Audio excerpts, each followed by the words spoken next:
Hello friends, welcome back to Shopan vlogs. మంచి గుమగుమలాడే mutton biryani ఇంట్లోనే చాలా టేస్టీగా సింపుల్ ప్రాసెస్లో చేసుకోవచ్చు. బిర్యానీ రైస్ పొడి పొడిగా, మటన్ ముక్కలు కూడా చాలా జ్యూసీగా చాలా బాగుంటుంది. ఇప్పుడు మటన్ బిర్యానీ ఎలా తయారు చేసుకోవాలో ప్రాసెస్ చూసేద్దాం.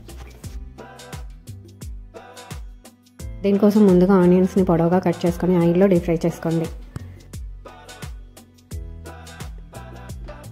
ఆనియన్స్ గోల్డ్ కలర్కి వచ్చాక ఒక ప్లేట్లోకి తీసుకొని పక్కన పెట్టుకోండి. ఇప్పుడు మటన్ బిర్యానీ చేయడం కోసం 1/2 kg మటన్ తీసుకొని బాగా కడిగి పెట్టుకోవాలి. ఇప్పుడు ఇందులో 1 స్పూన్ కారము, 1/2 స్పూన్ పసుపు, రుచికి సరిపడా ఉప్పు, 1 స్పూన్ అల్లం వెల్లుల్లి పేస్టు, 1 స్పూన్ ధనియాల పొడి, 1/2 స్పూన్ గరం మసాలా, 1/2 కప్ మజ్జిగ కానీ పెరుగు కానీ వేసుకొని అన్నీ బాగా కలుపుకోండి. ముక్కలకి మసాలా బాగా పట్టేటట్టు కలుపుకొని పక్కన పెట్టుకోండి. ఇప్పుడు ఒక బౌల్లో 2 గ్లాసులు బియ్యం తీసుకొని బాగా కడిగి నానబెట్టుకోండి.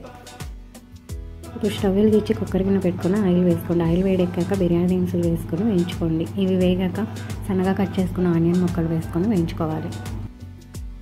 ఆనియన్ ముక్కలు వేగాక మనం ముందుగా కలిపి పెట్టుకున్న మటన్ వేసుకొని బాగా కలుపుకోండి. మూత పెట్టుకొని కొంచెం సేపు ఉడికించుకోండి. ఇప్పుడు మూత తీసి ఒకసారి కలుపుకోండి. ఇప్పుడు కొంచెం నీళ్లు పోసుకొని మళ్ళీ ఒకసారి కలుపుకోండి. మీరు గిన్నెలో ఉడికించుకునేటట్టయితే కొంచెం ఎక్కువ నీళ్లు పోసుకొని ఉడికించుకోండి. నేనైతే ఇక్కడ కుక్కర్లో ఉడికిస్తున్నాను, అందుకే కొంచెం వాటర్ పోసుకున్నాను. ఇప్పుడు కుక్కర్ మూత పెట్టుకొని విజిల్ పెట్టుకొని 4 విజిల్స్ వచ్చే వరకు ఉడికించుకోవాలి.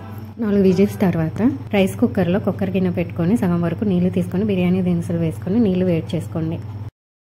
నీళ్లు బాగా తెరులుతూ ఉన్నప్పుడు మనం ముందుగా కడిగి పెట్టుకున్న రైస్ వేసుకొని ఉడికించుకోండి. రైస్ మరీ ఎక్కువగా ఉడికించుకోకండి, 70-60% ఉడికితే సరిపోతుంది. రుచికి సరిపడినంత సాల్ట్ వేసుకొని కలుపుకోండి.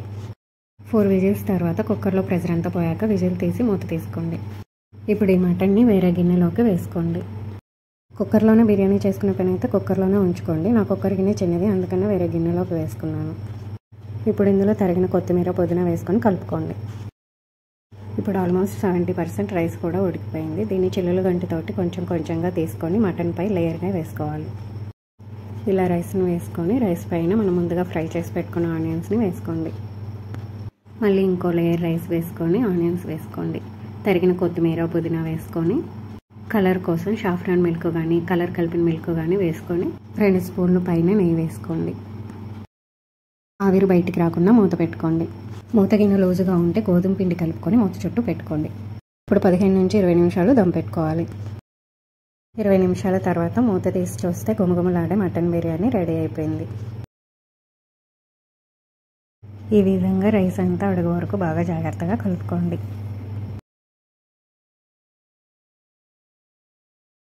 చూడండి, మనం రైస్ వేసేటప్పుడు కర్రీ వాటర్గా ఉంది కదా, దమ్ పెట్టేసరికి వాటర్ అంతా పోయి పర్ఫెక్ట్గా సరిపోయింది.